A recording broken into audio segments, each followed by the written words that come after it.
due to the gravity of the allegations in the affidavit and it being a sworn statement, I believe that this will be very helpful to the Department of Justice and the Witness Protection Program in trying to file a case as soon as possible, as this is the demand of the people. This is what the people of the Philippines want.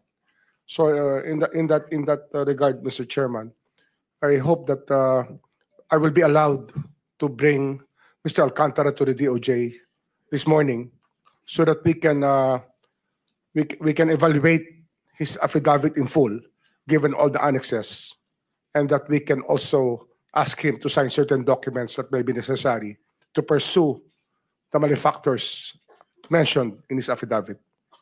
That is our request, Mr. Chairman. On condition that you have to bring him back after lunch, so the members of the committee may also propound questions. No?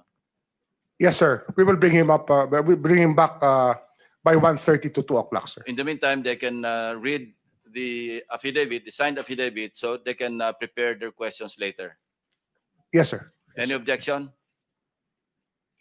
Hearing none. So the manifestation or the request of the Secretary of Justice is hereby approved or granted.